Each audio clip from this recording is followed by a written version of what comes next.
Physics बाबति कुछ अहम ॼाण। Work force and energy.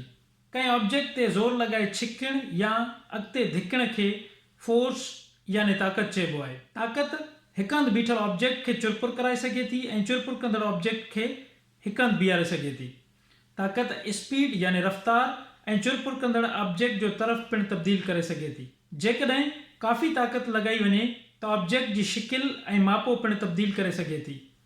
हर सिनारियो में ताक़त अलॻि हूंदी आहे जेका उन अंसर ते मुनासिर हूंदी आहे।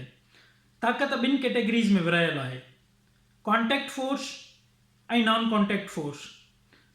जॾहिं ॿ या ॿिनि खां वधीक ऑब्जेक्ट बाहिमी अमल जे दौरान हिक ॿिए जे राब्ते में ईंदा आहिनि त उनखे कॉन्टेक्ट फोर्स चइबो आहे। कॉन्टेक्ट फोर्स जा केतिरा ई क़िस्म आहिनि, जहिड़ोकि applied force, frictional force, normal force वग़ैरह।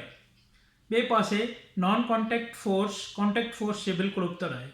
नॉन कॉन्टेक्ट फोर्स में ॿई ऑब्जेक्ट बाहिमी अमल जे दौरान ज़ाहिरी तौर हिक ॿिए जे राब्ते में न आहिनि ईंदा।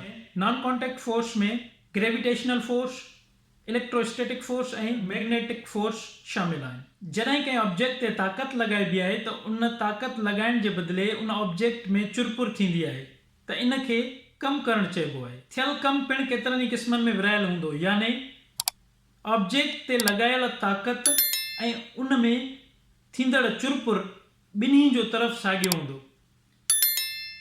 या नेगेटिव हूंदो, यानी ऑब्जेक्ट ते लॻायल ताक़त ऐं उन ऑब्जेक्ट में पैदा थींदड़ चुरपुर जो तरफ़ उबतड़ हूंदो, या वरी कमु ज़ीरो हूंदो, यानी ऑब्जेक्ट ते लॻायल ताक़त जे बदिले उन ऑब्जेक्ट में का बि चुरपुर न थी हूंदी। कम जो अंदाज़ो लॻाइण लाइ formula work is equal force into distance इस्तेमालु थींदो आहे।